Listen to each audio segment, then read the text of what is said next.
Arus air yang membesar terlihat menghanyutkan potongan kayu dan batu-batu berukuran besar.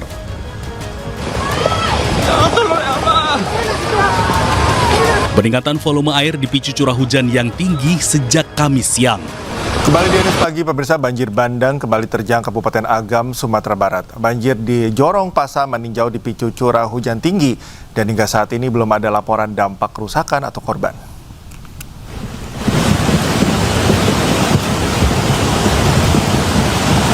Arus air yang membesar terlihat menghanyutkan potongan kayu dan batu-batu berukuran besar.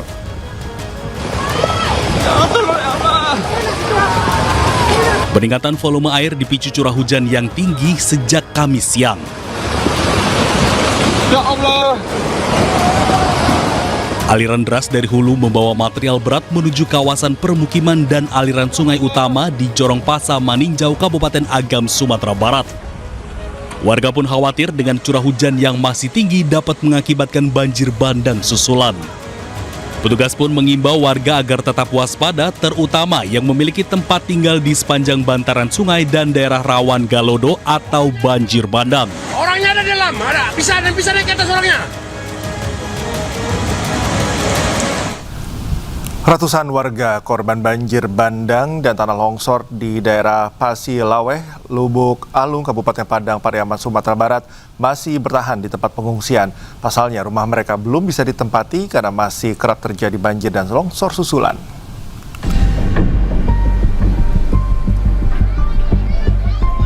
Ratusan warga korban banjir bandang dan tanah longsor di daerah Pasilaweh, Kabupaten Padang Pariaman, Sumatera Barat saat ini masih bertahan di tempat pengungsian. Padahal tanggap darurat untuk Kabupaten Padang Pariaman sudah berakhir semenjak tanggal 20 Desember yang lalu. Mereka masih bertahan di tempat pengungsian karena rumahnya belum bisa ditempati sebab masih sering terjadi banjir dan longsor susulan.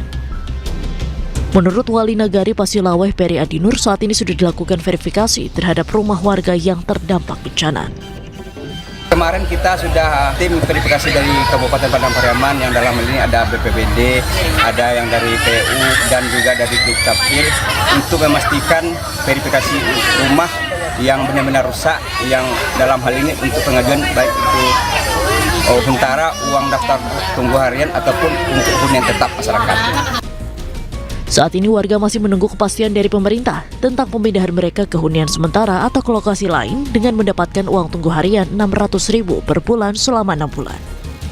Dari Padang Pariaman, Sumatera Barat, Eka Guspriyadi, iNews melaporkan. Akses jalan utama Aceh Tenggara Gayo Lues sudah bisa dilewati pasca banjir bandang yang menerjang. Meski demikian, pengendara harus ekstra hati-hati saat menanjak. Beberapa mobil bahkan tak kuat menanjak akibat kondisi jalan yang belum sempurna.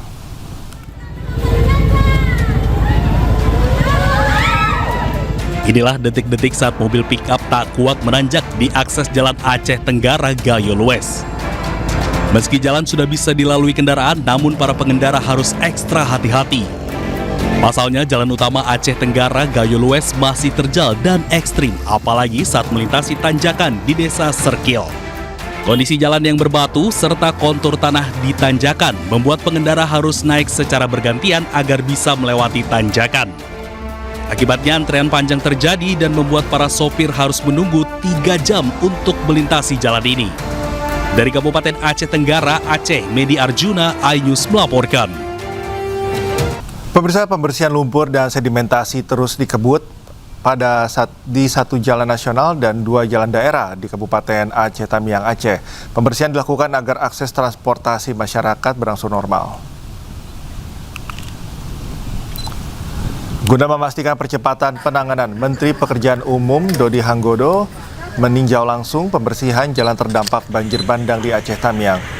Dodi meminta pekerjaan dilakukan selama 24 jam dengan pembagian waktu siang hari, pengangkatan lumpur di lorong warga, dan malam hingga subuh, yakni pembersihan di kawasan kota. Pembersihan jalan nasional dilakukan di ruas Kuala Simpang hingga batas Provinsi Sumatera Utara sepanjang kurang lebih 30 km. Untuk mendukung percepatan, Kementerian PU mengerahkan 22 unit alat berat dan 10 unit dump truck dengan target pembersihan rampung dalam 3 hingga 4 hari ke depan.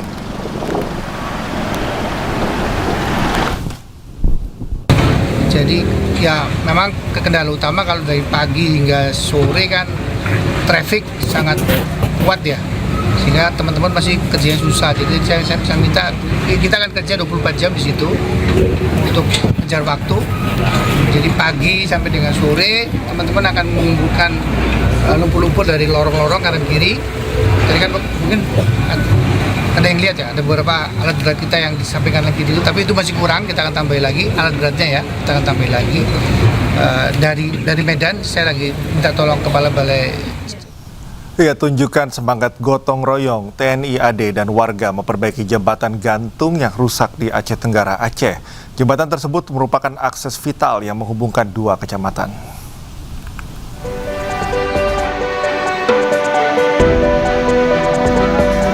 Prajurit TNI AD dari Babinsa Pos Ramil Darul Hasanah jajaran Kodim 0108 Aceh Tenggara Kodam Iskandar Muda bersama warga berhasil merampungkan perbaikan jembatan gantung di Desa Buntul Kedawi, Kabupaten Aceh Tenggara.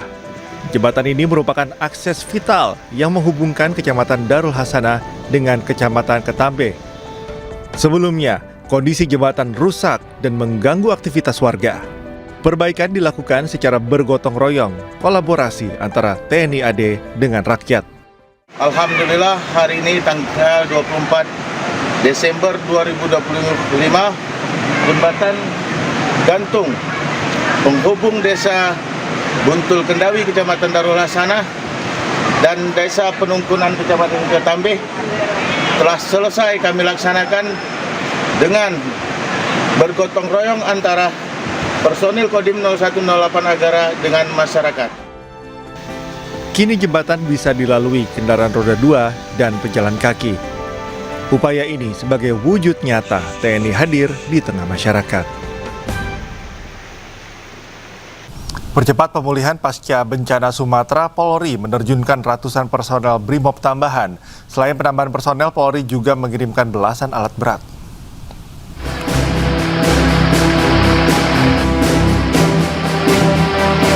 Korps BRIMOB menambah pasukannya guna mempercepat pemulihan di lokasi bencana Sumatera.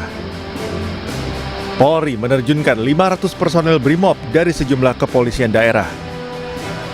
Ratusan personel BRIMOB ini tiba di Bandara Internasional Kuala Namu, Deli Serdang, Sumatera Utara pada Jumat malam dan langsung diberangkatkan menuju lokasi bencana, diantaranya Aceh Tamiang dan Aceh Utara. Lalu menyusul ke daerah bencana lainnya seperti Tapanuli Tengah dan Sibolga, Sumatera Utara, serta Provinsi Sumatera Barat.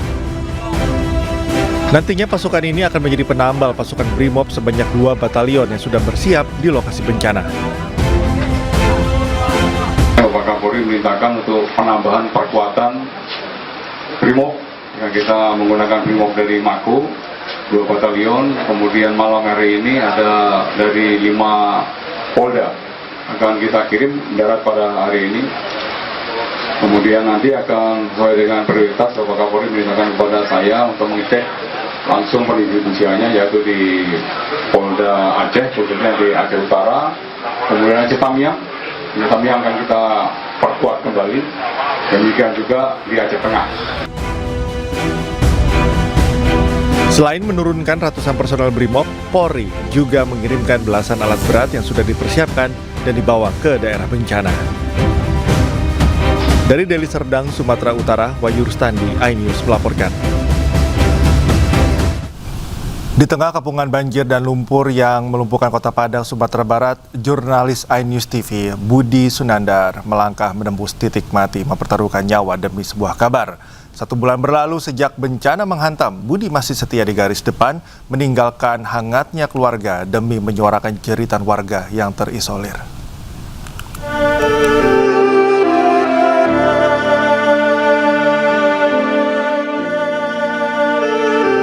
1 bulan sudah sejak bencana 25 November lalu, jurnalis iNews TV Budi Sunandar tak pernah berhenti mengayunkan langkah.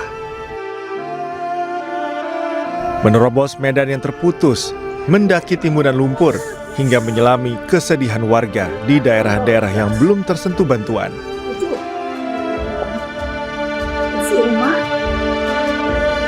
Baginya, kamera dan mikrofon bukan sekedar alat kerja, melainkan jembatan harapan bagi mereka yang terlupakan. Di balik tayangan yang kita saksikan, ada perjuangan melawan waktu.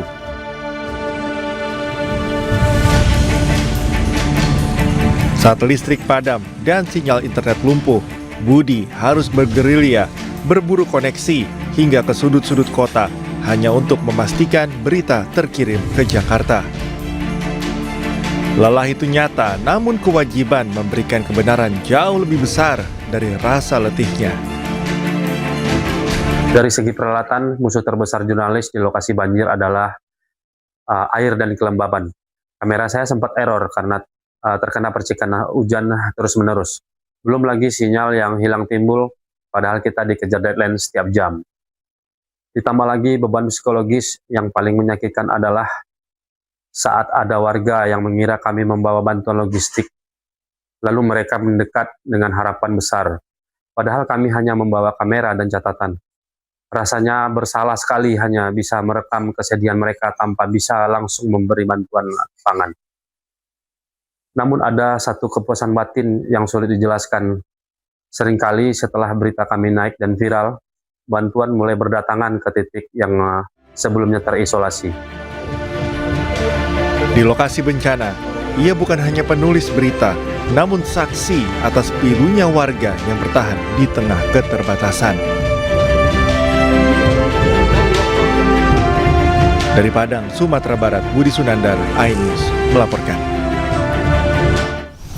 Pemirsa, bantuan logistik dan restorasi sanitasi disalurkan kepada warga terdampak banjir dan longsor di kawasan Lubuk, Minturun, dan Koto Panjang, Iklur Koto, Kecamatan Koto Tanga, Kota Padang, Sumatera Barat. Kegiatan penyaluran bantuan ini merupakan bagian dari program pengabdian kepada masyarakat yang didukung Kementerian Pendidikan Tinggi, Sains, dan Teknologi. Pelaksanaan kegiatan melibatkan dosen dan mahasiswa Universitas UPI YPTK Padang dalam bentuk penyaluran logistik kebutuhan pangan dan sandang serta restorasi sanitasi di wilayah terdampak. Bantuan disalurkan secara langsung ke lokasi bencana untuk membantu memenuhi kebutuhan dasar warga pasca terjadinya banjir dan longsor.